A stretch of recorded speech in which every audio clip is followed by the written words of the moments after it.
Top quality और consistent performance के लिए सिर्फ सिल्वर पंप नाम याद रखना। નમસ્કાર, હું છું આપની સાથે હિરલ મહેતા। ધારાસભ્ય હાર્દિક પટેલે સરકાર સામે બાયો ચડાવી છે। આ મામલો સામે આવી રહ્યો છે, જેને લઈને વાત કરવા જઈ રહ્યા છે સીએમને ધારાસભ્ય હાર્દિક પટેલનો પત્ર। વિરમગામમાં ઉભરાતી ગટરની સમસ્યા અંગે રજૂઆત કરવામાં આવી છે। વિરમગામની જનતા ઉભરાતી ગટરથી હેરાન છે તેવું હાર્દિક પટેલે લખ્યું છે। કોન્ટ્રાક્ટરે પણ યોગ્ય કામગીરી ન કરી હોવાનો હાર્દિક પટેલનો આરોપ છે। સમસ્યાનો કાયમી ઉકેલ લાવવા માટે રજૂઆત કરી।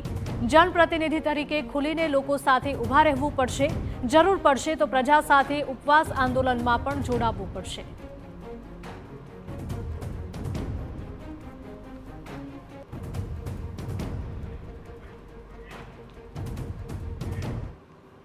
तो आज मुद्दे टीवी9 संवाददाता सचिन जोड़ाई गया है लाइव वधु अपडेट साथे। सचिन, भाजपना ज धारासभ्य हार्दिक पटेले सरकारने पत्र लख्यो छे अने फरियाद करी छे के उभराती गटरो छे तेनी समस्यानो अंत लावવો જોઈએ।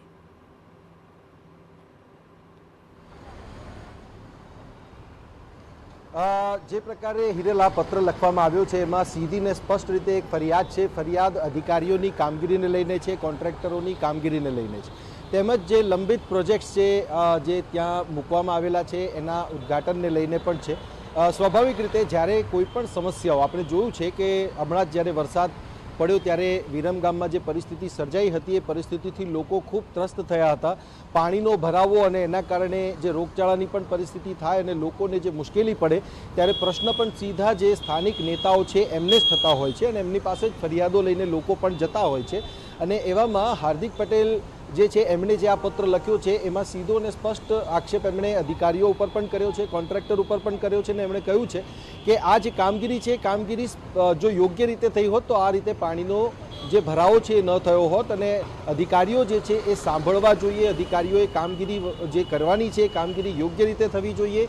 ત્યારે પ્રશ્ન એ પણ ઉપસ્થિત થાય છે કે જ્યારે કામગીરી કરવાની વાત છે ત્યારે અધિકારીઓની જવાબદારી અને સાથે જ સાથે એનું સુપરવિઝન એ સૌથી મોટો પ્રશ્ન છે।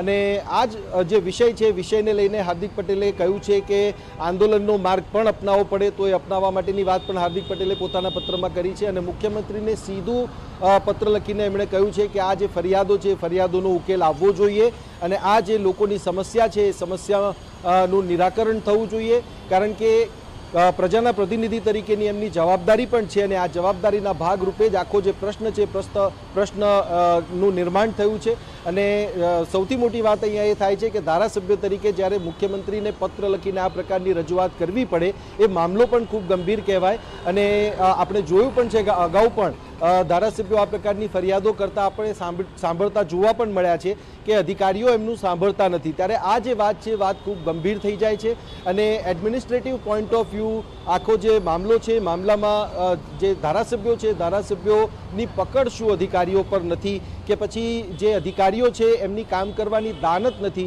કે જે કોન્ટ્રાક્ટર્સ છે એમના જે કામ છે એમનું સુપરવિઝન જે કરવું જોઈએ એ સુપરવિઝન યોગ્ય રીતે થતું નથી। આ ઘણા બધા સવાલો છે જે સવાલોના જવાબ ખરેખર લોકો પણ મેળવવા માંગે છે। અને આ જે વિષય છે વિષય ખરેખર એટલા માટે પણ ગંભીર થાય છે કે ધારાસભ્ય તરીકે હાર્દિક પટેલને આ પ્રકારનો પત્ર મુખ્યમંત્રીને લખવો પડે એ પણ ખૂબ ગંભીર વિષય બની જાય છે। હિરલ, બિલકુલ સચિન, માહિતી બદલ આપનો આભાર।